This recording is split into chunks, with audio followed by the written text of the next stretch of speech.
नमस्कार, मैं हूं निकिता और आप देख रहे हैं सत्यहिंदी.com। चलिए एक नजर डालते हैं अब तक की सुर्खियों पर। शिवसेना उद्धव बालासाहेब ठाकरे प्रमुख उद्धव ठाकरे ने बीजेपी पर निशाना साधते हुए दावा किया कि अगर वह 2019 में अपने वादे पर टिकी रहती तो आज उन्हें दूसरी पार्टियों के नेताओं के लिए काम करने की जरूरत नहीं थी। आपको बता दें कि साल 2019 के चुनाव में शिवसेना और बीजेपी ने साथ मिलकर चुनाव लड़ा था, लेकिन मुख्यमंत्री पद को लेकर खींचतान के बाद दोनों ने गठबंधन तोड़ दिया।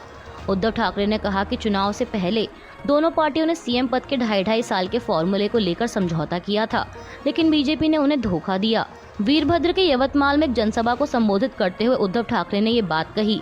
उन्होंने कहा कि मैं देवी पोहरा देवी की कसम खाकर कहता हूं कि बीजेपी और शिवसेना में मुख्यमंत्री पद के 2.5 साल के फॉर्मूले को लेकर समझौता हुआ था। अगर यही प्लान लागू होता तो दोनों पार्टियों के नेता मुख्यमंत्री बनते, लेकिन आज बीजेपी कार्यकर्ताओं को दूसरे दलों के लिए काम करने पर मजबूर किया जा रहा है। उन्होंने आगे यह भी कहा कि वे सीएम पद अपने लिए नहीं बल्कि शिवसेना के लिए चाहते थे। उन्होंने पार्टी कार्यकर्ताओं से कहा कि वे उनका समर्थन करते रहें और एक दिन एक शिव सैनिक मुख्यमंत्री जरूर बनेगा। इसके अलावा उद्धव ठाकरे ने बीजेपी को लेकर एक और दावा किया है कि वह क्षेत्रीय दलों को खत्म करके अपने में मिलाने में जुटी है। महाराष्ट्र के पूर्व मुख्यमंत्री उद्धव ठाकरे ने यूनिफॉर्म सिविल कोड को लेकर अपना समर्थन जताते हुए आगे कहा कि वह एक राष्ट्र एक कानून चाहते हैं, लेकिन बीजेपी के एक राष्ट्र एक पार्टी की धारणा का समर्थन नहीं करते। साथ ही उन्होंने एनसीपी में मची उथल पुथल का जिक्र करते हुए कहा कि पिछले साल निर्दलीय विधायकों के साथ शिवसेना के 40 विधायक भाजपा के साथ चले गए थे और वह दावा करते हैं कि उनकी सरकार के पास पूर्ण बहुमत है। अगर ऐसी बात है तो एनसीपी के विधायकों को चुराने की क्या जरूरत थी। ठाकरे ने यह भी आरोप लगाया कि बीजेपी ठाकरे नहीं सिर्फ शिवसेना को चाहती है। उन्होंने कहा कि बीजेपी निरर्थकों की पार्टी बन गई है और प्रधानमंत्री का करिश्मा भी फीका पड़ गया है, जो हाल के कर्नाटक विधानसभा चुनाव से समझ में आ गया। एनसीपी नेता और महाराष्ट्र के उप मुख्यमंत्री अजीत पवार की बगावत के बाद से ही प्रदेश की सियासत में उठापटक का दौर जारी है। दरअसल ऐसा इसलिए है क्योंकि अजीत पवार गुट और शरद पवार गुट में विधायकों का आना जाना लगा हुआ है। खबर है कि अब एक और विधायक ने अजीत पवार गुट से सीनियर पवार के गुट में वापसी कर ली है। बता दें, मरकंद जाधव पाटिल ऐसे तीसरे विधायक हैं जिन्होंने एक हफ्ते में अजीत पवार का साथ छोड़ दिया है। वहीं उनसे पहले रामराजे नाईक निम्बालकर और दीपक चौहान भी उनके गुट से शरद पवार के गुट में वापसी कर चुके हैं। उधर शरद पवार गुट के किरण लामहाटे अजीत पवार के कैंप में आ गए हैं। बता दें कि किरण तीसरी बार पलटी मारकर अजीत के गुट में शामिल हुए हैं। पहले वे अजीत पवार के गुट में शामिल हुए, फिर 2 दिन बाद शरद पवार का साथ पकड़ा और अब फिर अजीत पवार के पास वापस लौट आए हैं। पश्चिम बंगाल में 8 जुलाई को पंचायत चुनाव के दौरान हुई हिंसा के कारण आज 10 जुलाई सोमवार को राज्य के कुछ जिलों में फिर से पंचायत चुनाव के लिए मतदान होगा। राज्य चुनाव आयोग ने रविवार 9 जुलाई को कहा कि पंचायत चुनाव के लिए पुरुलिया, बीरभूम, जलपाईगुड़ी और दक्षिण 24 परगना में पुनर्मतदान होगा। दरअसल हिंसा के कारण बंगाल राज्य चुनाव आयोग ने जिन बूथों पर मतदान को अमान्य घोषित कर दिया था, वहां सोमवार 10 जुलाई को फिर से मतदान करने का आदेश दिया है। बता दें कि इनमें 697 बूथ शामिल हैं जहां फिर से वोटिंग होगी। गौरतलब है कि पश्चिम बंगाल में जिला परिषदों, पंचायत समितियों और ग्राम पंचायतों के लिए त्रिस्तरीय पंचायत चुनाव के लिए शनिवार को मतदान हुआ था। इस दौरान हुई हिंसा में 15 लोगों की मौत हो गई है।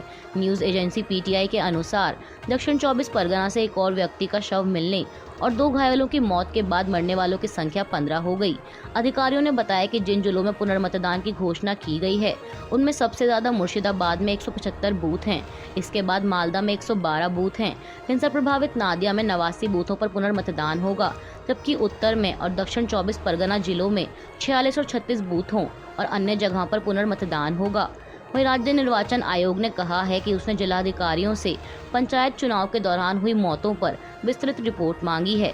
दरअसल सारा मामला ये है कि बीजेपी के समर्थकों ने पंचायत चुनाव में हिंसा के विरोध में रविवार को कोलकाता में राज्य निर्वाचन आयोग के कार्यालय के सामने प्रदर्शन किया। बीजेपी कार्यकर्ताओं ने शांतिपूर्वक चुनाव कराने में आयोग की कथित अक्षमता के खिलाफ नारे लगाए। चुनाव संबंधी मौतों के लिए राज्य निर्वाचन आयुक्त को दोषी ठहराते हुए बीजेपी ने शनिवार को केंद्रीय गृह मंत्री अमित शाह को एक पत्र लिखकर राज्य में लोकतंत्र बहाल करने में उनके हस्तक्षेप की भी मांग की थी। पश्चिम बंगाल में पंचायत चुनाव के दौरान हुई हिंसा को लेकर सत्तारूढ़ टीएमसी और विपक्षी दलों के बीच आरोप प्रत्यारोप का दौर जारी है, जहां एक तरफ ममता सरकार विपक्ष के निशाने पर है, तो वहीं सत्तारूढ़ पार्टी का आरोप है कि हिंसा विपक्षी पार्टियों द्वारा कराई गई है। अब इसी कड़ी में कांग्रेस के राष्ट्रीय अध्यक्ष मल्लिकार्जुन खड़गे ने चुनावी हिंसा की निंदा करते हुए रविवार को कहा कि इस तरह की हिंसा की मैं निंदा करता हूं, क्योंकि चुनाव निष्पक्ष तरीके से होना चाहिए, नहीं तो लोकतंत्र जैसा कुछ नहीं होगा। वहीं इससे पहले पश्चिम बंगाल कांग्रेस के अध्यक्ष और लोकसभा सांसद अधीर रंजन चौधरी ने हिंसा को लेकर बीजेपी और टीएमसी पर मिलीभगत करने का आरोप लगाया था। उन्होंने कहा था कि केंद्रीय गृह मंत्रालय ने पंचायत चुनाव के दौरान केंद्रीय बलों को राज्य में आने में देरी करने का निर्देश दिया था, ताकि टीएमसी को मतों की लूट करने में मदद मिल सके। अधीर रंजन चौधरी ने कहा कि दिल्ली में बीजेपी और टीएमसी के बीच एक समझौता हो गया है और इस एहसान के बदले में टीएमसी चीफ ममता बनर्जी 2024 के लोकसभा चुनावों में बीजेपी के खिलाफ एकजुट विपक्ष की लड़ाई में खेल बिगाड़ेंगी। वहीं बीजेपी ने हिंसा को लेकर ममता सरकार पर तीखा हमला बोलते हुए राज्य में राष्ट्रपति शासन लगाए जाने की मांग की है। राज्य विधानसभा में नेता प्रतिपक्ष शुवेंदु अधिकारी ने कहा कि राज्य सरकार के तहत स्वतंत्र और निष्पक्ष चुनाव संपन्न होना बहुत मुश्किल है। ये तभी संभव है जब राज्य में राष्ट्रपति शासन लगाया जाए या अनुच्छेद 355 का इस्तेमाल किया जाए।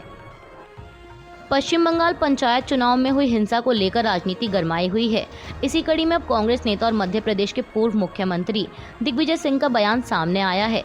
दिग्विजय सिंह ने आज सोमवार को कहा कि इस तरह की घटनाएं बर्दाश्त नहीं की जा सकती। उन्होंने कहा कि मैं मुख्यमंत्री ममता बनर्जी का प्रशंसक रहा हूं, लेकिन मौजूदा हालात हमारे लोकतंत्र के लिए अच्छे नहीं हैं। वरिष्ठ कांग्रेस नेता दिग्विजय सिंह ने ट्वीट कर लिखा कि बंगाल में पंचायत चुनाव को लेकर जो हो रहा है वो डरावना है।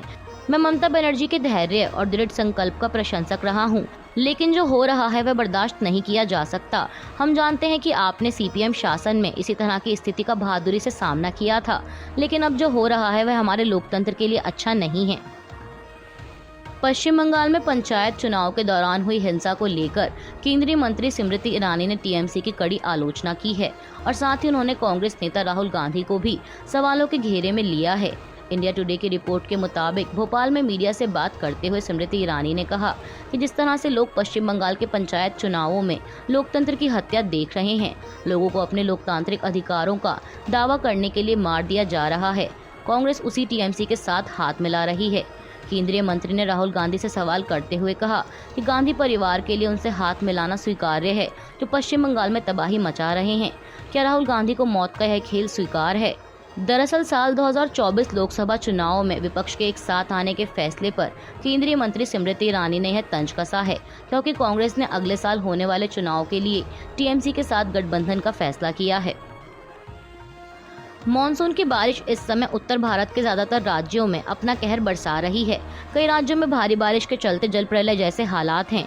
दिल्ली और आसपास के राज्य भी इससे अछूते नहीं हैं। इस बीच खबर सामने आ रही है कि दिल्ली के लिए एक नई मुसीबत खड़ी हो गई है। दिल्ली सरकार ने हरियाणा द्वारा हथीनीकुंड बराज से यमुना नदी में 1 लाख क्यूसेक से अधिक पानी छोड़े जाने के बाद रविवार को बाढ़ की चेतावनी जारी की है। सिंचाई एवं बाढ़ नियंत्रण विभाग ने एक आदेश में कहा कि शाम 4 बजे हथीनीकुंड बराज से 1,05,453 क्यूसेक पानी यमुना नदी में छोड़े जाने के चलते पहली चेतावनी जारी की गई है।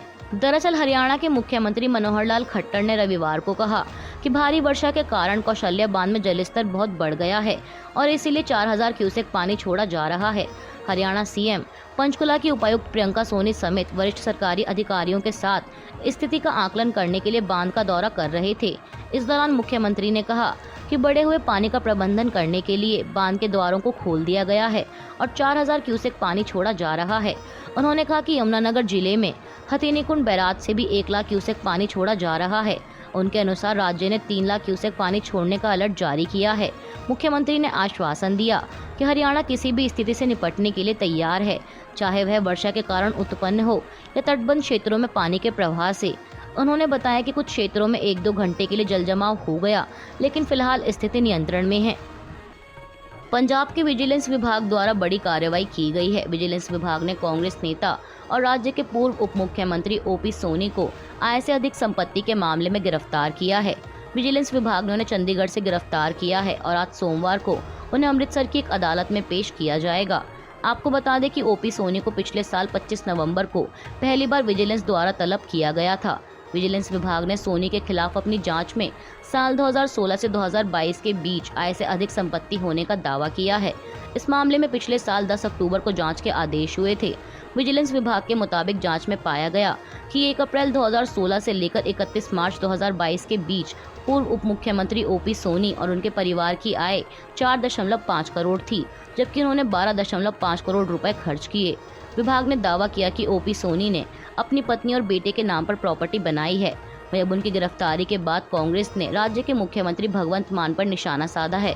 पंजाब कांग्रेस के अध्यक्ष अमरिंदर सिंह राजा ने ट्वीट कर लिखा कि पूर्व deputy CM OP Soni ji की गिरफ्तारी असल मुद्दों से जनता का ध्यान भटकाने की भगवंत मान की एक और कोशिश है।